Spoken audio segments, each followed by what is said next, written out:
On today's show, why are the Capitals all in on Justin Sourdif?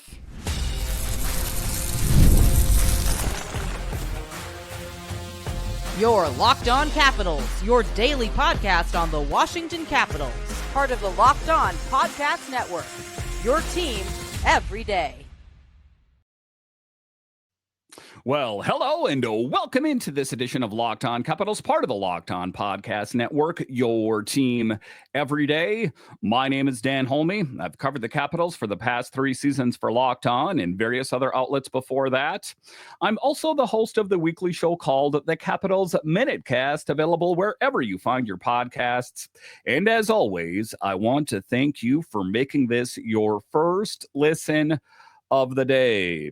So in this edition of Locked On Capitals, we talk about there are still a lot of questions for the Capitals to answer. Listen, they wrapped up the draft and are set up in a good position for the future. But the questions that remain, cap space, free agents, and roster questions, I'll talk about that a bit later. We'll talk about Declan Chisholm adds needed depth on defense. We know the Capitals made it into the playoffs, and the blue line big picture last season was pretty bulletproof.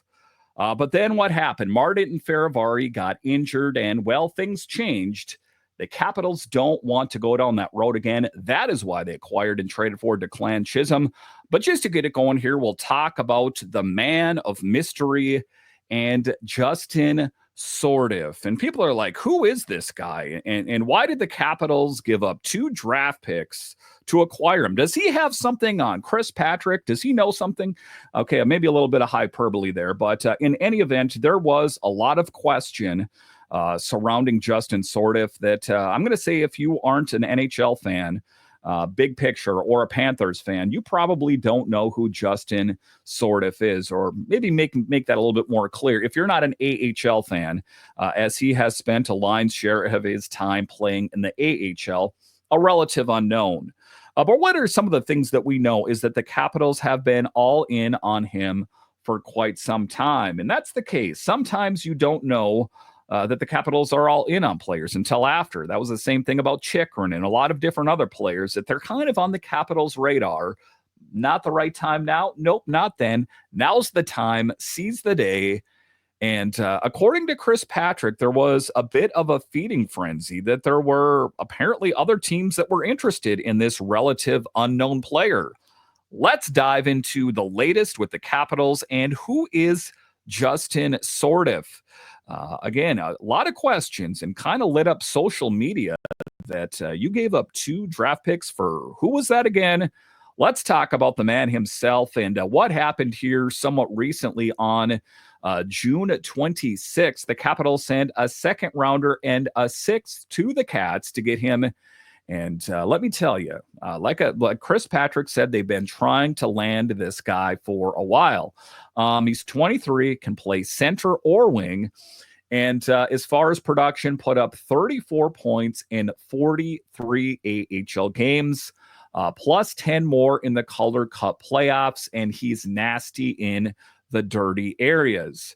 And what are some of the things that we know is that there is going to be a change, and I'll talk about that a bit more in segment 3, but we know there's going to be change to the 4th line. And I think you could take out your pencil and kind of pencil him on the 4th line because we know that Taylor Radish could be on to the next one. We know it's Nick Dowd stirring the drink at that 4th line center position with Brandon Duhaime, that they need a running mate. And I think that he could fit the bill.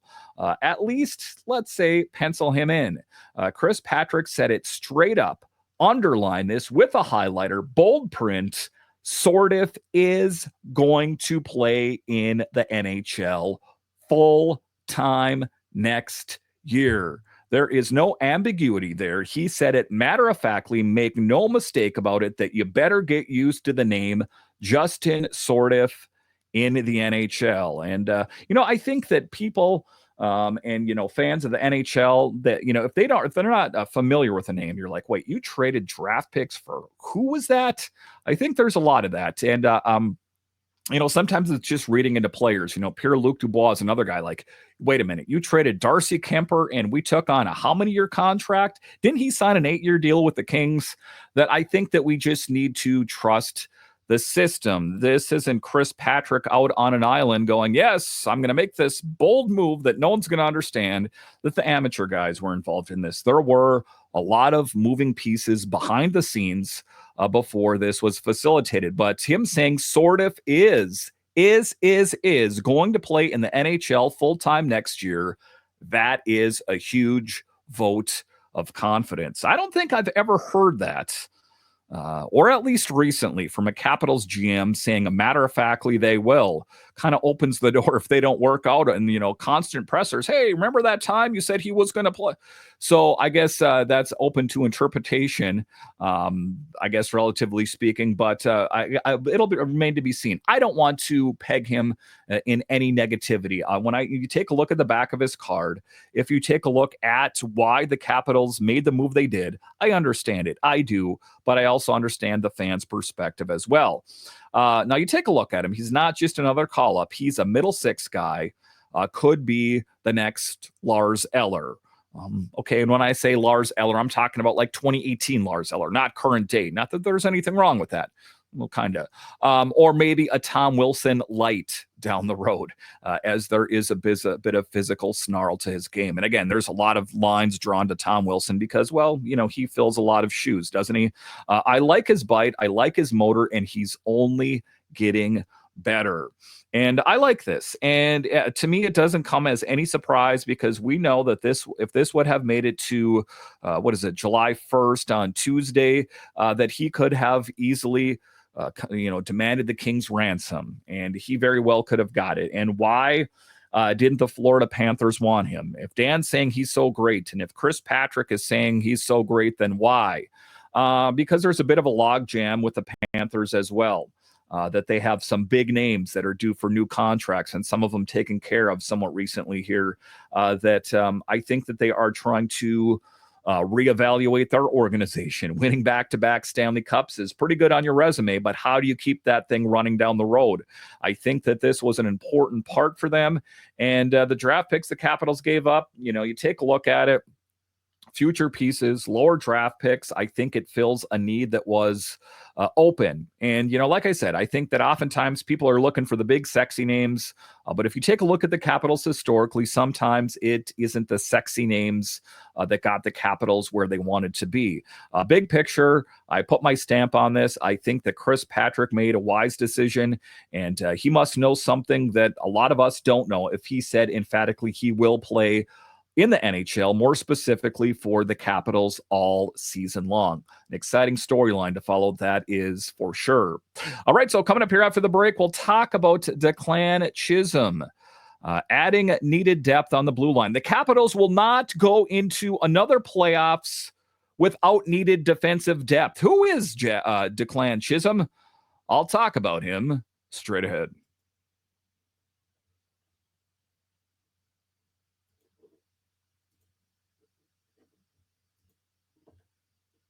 Summer sports are in full swing, and whether you're all about baseball under the lights, golf on the green, or high-stakes soccer action, FanDuel is the best way to make every game more exciting. You're already following the action. Why not make it a little more thrilling with FanDuel? You can get in on the game while your friends are getting sunburned at the beach. I've been using FanDuel to track all my favorite matchups, and the apps keep fresh with new daily promotions and fun ways to bet. It's easy to use, fast to pay out, and makes even regular season games feel like must-watch events. And what I like is our favorite team, the Nationals, or maybe the Orioles, if you're listening to this, it is a great way to get in on the action. So no matter what team is your favorite, FanDuel makes it that much more fun. So new to FanDuel, new customers can bet just $5 and get $150 in bonus bets if your first bet wins. Open the FanDuel app today or visit FanDuel.com to get started.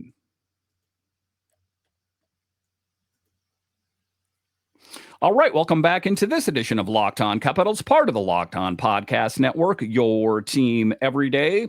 You can find me over on Twitter. It's at DanCaps218. you can find the show on Twitter. It's at Locked On Caps. So in segment 2 here, we're talking about a man from the Minnesota Wild, Declan Chisholm.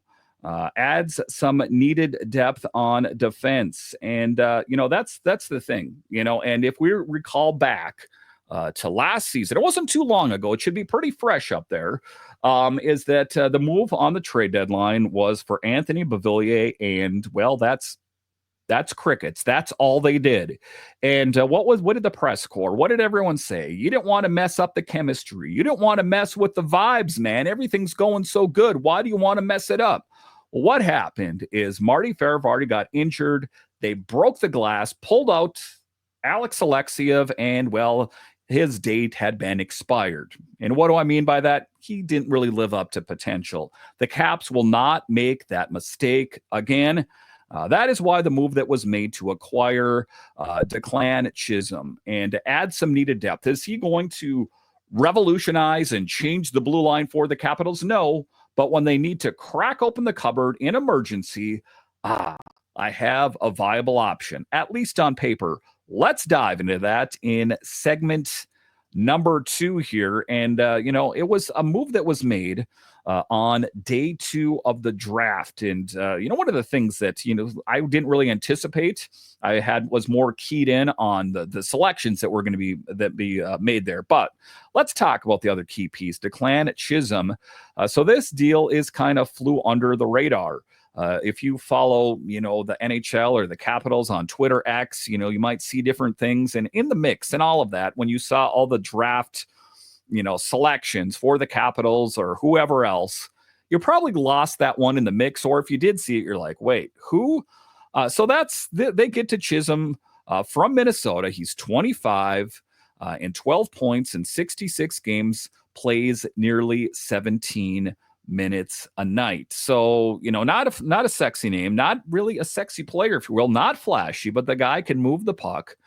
He can skate well, and he's a lefty, which the team needed badly after Faravarti went down. So this is plug and play depth as far as I'm concerned. Is he going to get a sweater on a nightly basis? No, they might put him out there to keep him fresh, but I think he is going to be emergency break glass and pull him out.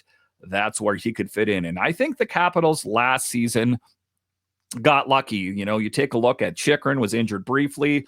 Matt Roy was injured briefly, and there wasn't a whole lot. So the Capitals got lucky, but that is definitely not, a carbon copy. You cannot book it, year to year that is the what the Capitals will have, because if you rewind time, you remember John Carlson getting injured, missing a large chunk of time. So you need players that can step up and play well. The Capitals have plenty of options in Hershey, which some they might utilize, but you need to check it off. So Chris Patrick said it best. He said, quote, "We didn't want to overpay in free agency. Chisholm's the right age, the right fit, and ready to grow," unquote. So another good move. Again, is it one of those things where, you're setting up to bat and knock it out of the park grand slam? Didn't say that, but a solid move, a good base hit, if you will. Move the runners down the line a little bit. I think that I like it. And, where does this all fall in? And what does this mean for Alex Alexeyev? Can't he be the guy next year in case of an emergency? Is that what we want? Did you see anything from Alex Alexeyev that jumped out at you? Nothing for me really did that. It's not really, a fair shake on him either, as he spent a lion's share of the season in the cryogenic deep freeze. But big picture, the Capitals do, as a matter of fact, need something, a player rather, that they can put out there that can step in if injury or inconsistent play arises. So that's the fallout. Alex Alexeyev probably done with the Capitals. The rumblings are just following along that it doesn't appear that he is going to get a qualifying offer. And big picture, happy for Alexeyev. It doesn't appear that this is his forever home. A lot of hope year after year after year that it was going to be his time. Let it be his time somewhere else. Sometimes a change of scenery, sometimes a change of zip code can be what the doctor ordered. But the thing that we know for sure is that there is depth that we've heard about for a long time down in Hershey, that it's Vinny Iorio and Chase Prisky before he got dealt. Those were going to be options, if injuries arise. But when injuries did arise, they didn't reach for them. They reached for Alexeyev. And I think their hesitancy to reach for players down in Hershey kind of spoke volumes of their depth. Even though we were told that there is a lot of blue line depth, it was made glaringly apparent that when the Capitals made it to the playoffs after Faravari went down, that the best that they had to plug in was Alex Alexeyev. I don't want to go down that road, and it appears that the Capitals and Chris Patrick don't want to go down that road either. And Chisholm, he'll compete right away for that 6 to 7 spot. If someone gets hurt, he steps in, boom, no panic. That's covering all your bases. That's Brian McClellan kind of GMing. And I kind of use him as a guy that did things really well, planning for, I guess, maybe that's what a lot of GMs do. But I think that Brian McClellan did it really well. And Chris Patrick working under him, I think, developed some of that you need to have contingencies out there when, things that you didn't plan for arise. The Capitals make it to the playoffs again. That's a good thing. Going into the playoffs without the needed depth, that is not a good thing. So I'm glad they got it taken care of. And ultimately, I'm glad that they didn't wait until July 1st when they would have had to give up far more. All things considered, you take a look at the lineup fairly unscathed. In the next segment here, I'll talk about the players that could potentially be on the move. But as far as Chisholm is concerned, a great addition, but it does appear that Alex Alexeyev might be on to the next one. All right, so coming up here after the break, we'll talk about cap space, free agents, and roster questions. I'll discuss straight ahead.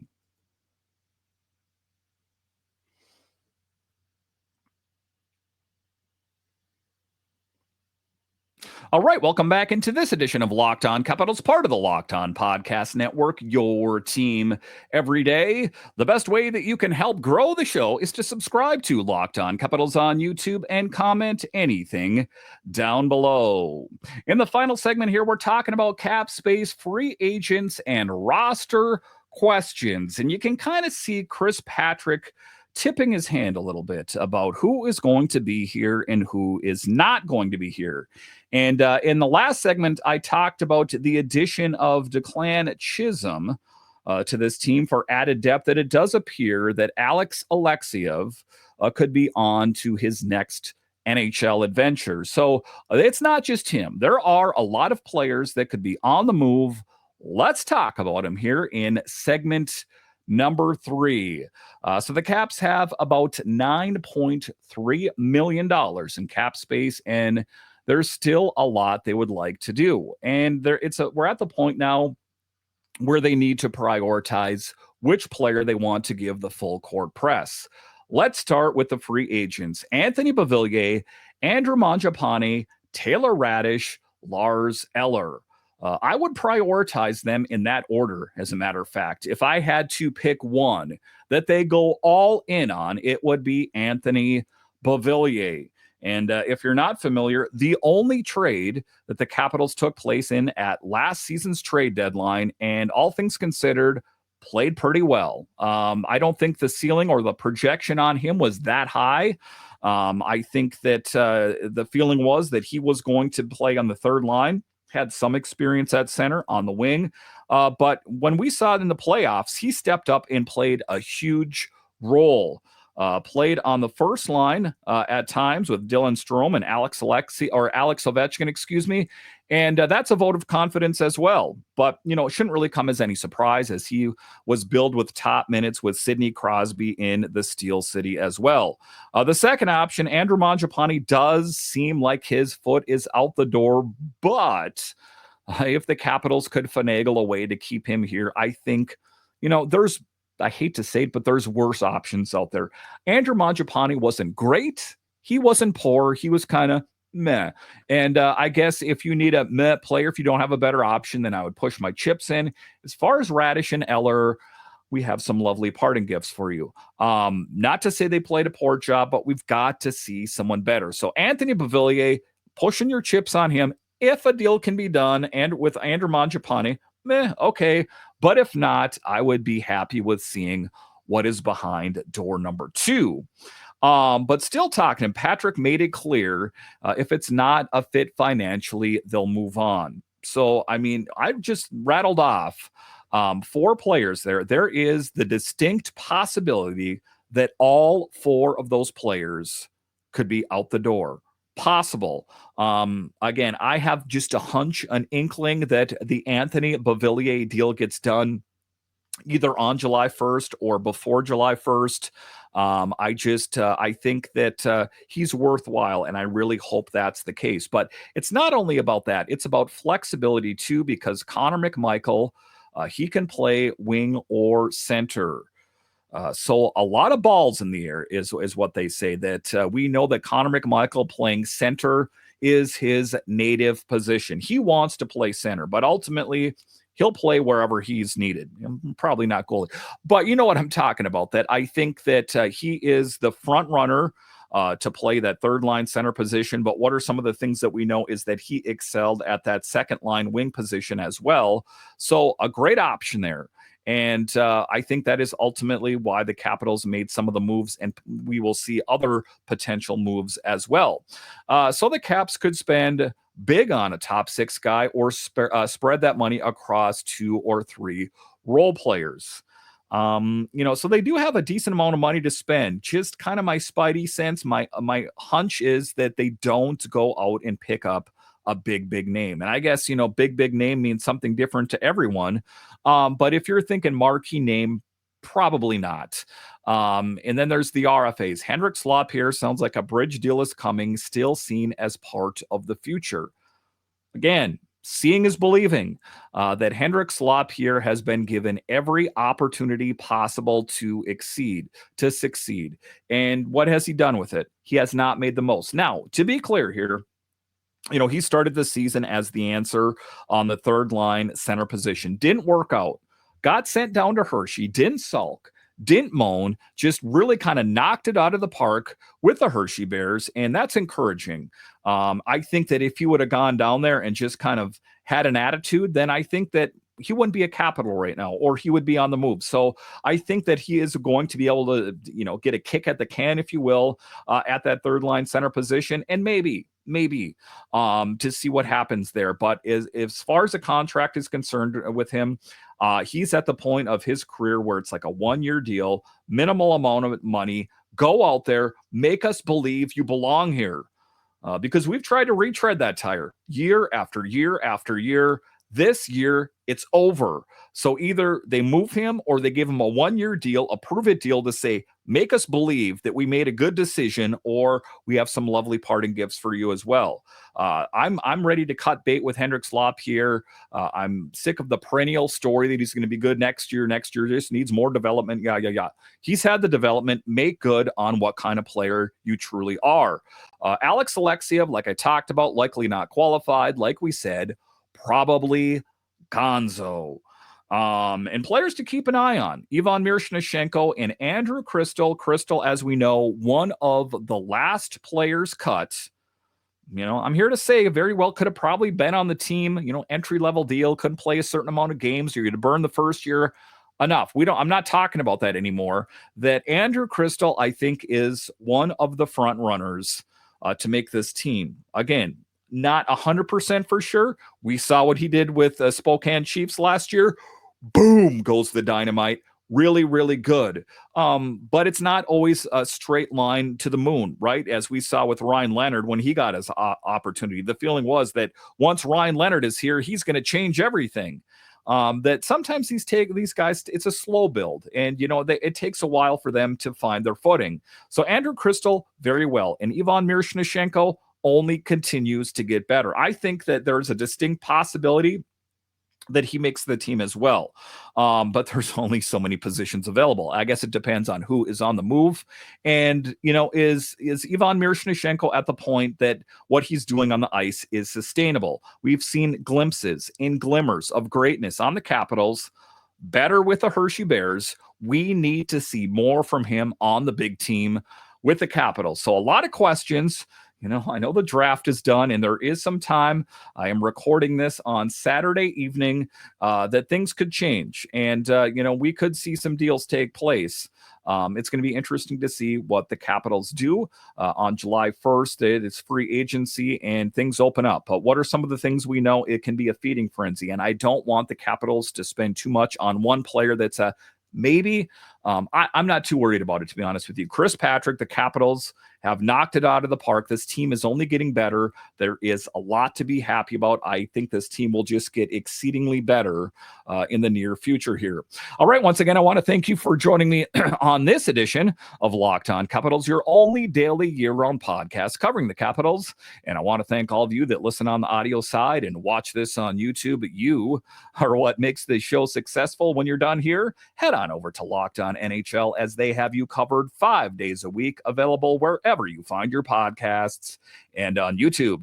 All right, once again, I want to thank you for joining me on this edition of Locked On Capitals, part of the Locked On Podcast Network. It is your team every day. My name is Dan Holme, and I'll talk to you again next time.